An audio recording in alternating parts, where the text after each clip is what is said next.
Newsmax TV's continuing coverage of the New Hampshire primary rolls on. J.D. Hayworth with you, joined on the anchor desk by Dick Morris. And we've got some other folks joining us here, Dick. We're very pleased to welcome in via Skype from Northern Virginia, Craig Shirley.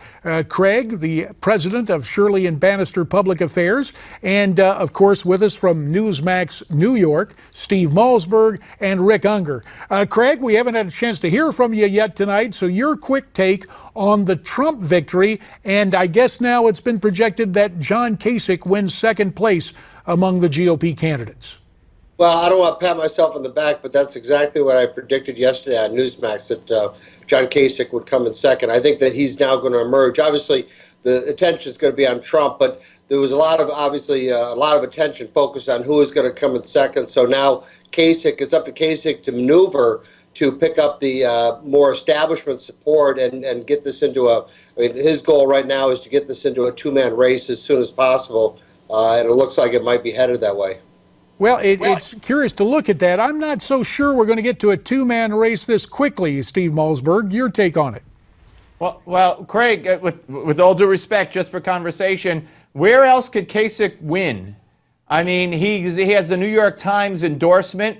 He's the biggest liberal on the stage. He jokingly said he should be running in the Democratic primary. I mean, where in the near future is he going to win another race, another primary?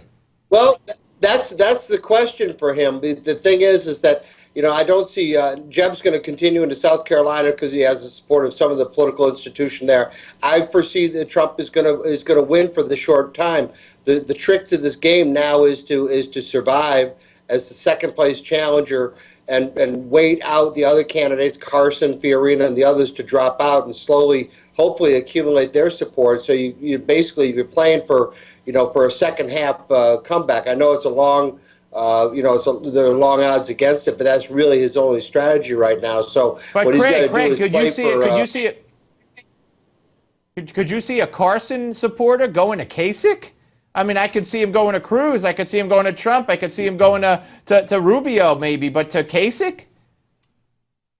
I don't know. Is that Carson supporters are kind of they're a different breed of cats. So I would think that there's actually Carson probably got some more establishment Republican support than we realize. But you know, who's to say? But I would say that Fiorina's supporters, they chose not to support Trump, which means now they're not going to support Trump a second time either, which cuts them loose for and it depends on what Kasich does too. If he maneuvers to the right, if he maneuvers to the populist right, he can still make a play for those candidates. But again, you know, this is Trump's night. He's the big winner, and he's the odds-on favorite to win in South Carolina next week.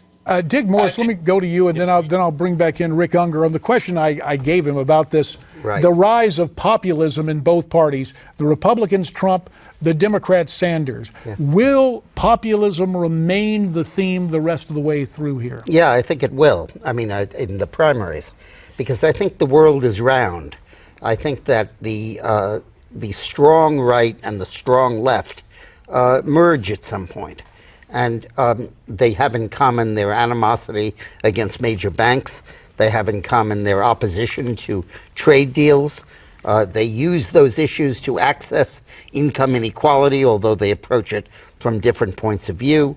They have in common their concerns over privacy and the NSA.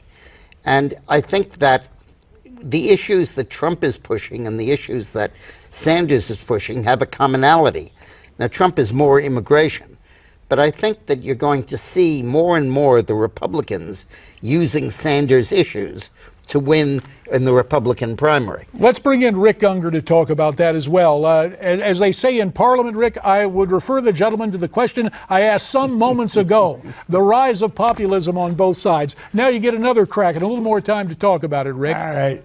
Well, Dick said something really interesting and that I agree with. He pointed out that it will probably remain a big part of this campaign as we go through the primaries. What I find interesting, and this depends a lot on who succeeds in the primaries, is what happens in a general election. What if you did have a Bernie Sanders versus a Donald Trump, populist versus populist? It's hard to imagine where that goes. And I don't think it's going to go that way. Look, at this point, I think that on the Republican side, it's very hard for me to envision a scenario where Donald Trump does not end up with his party's nomination. I think he's going to.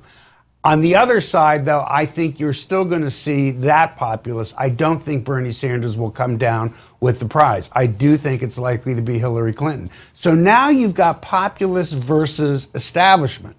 And in a reverse way, because usually it's going to be the Democrat who takes the more populist point of view. That, to me, is a fascinating election. That's where we find out if people in this country are so angry that they'll just vote for anybody who's not establishment. Well, Rick, you have to, or they could. Rick, there are two kinds of populism. There's social and economic, and the Democrats have always had economic populism, but the Republicans have had social populism. That's the pro-life movement, the anti-immigration movement, opposition to gay marriage. The Democrat populism makes Wall Street the enemy. The Republican populism makes Hollywood the enemy, and ultimately, those populi have a real chance to merge in an anti-establishment candidate. It is interesting from either party to see what's going on, the players on the field, the populist, and the distinction between the two parties. Gentlemen, we thank you all for an invigorating discussion.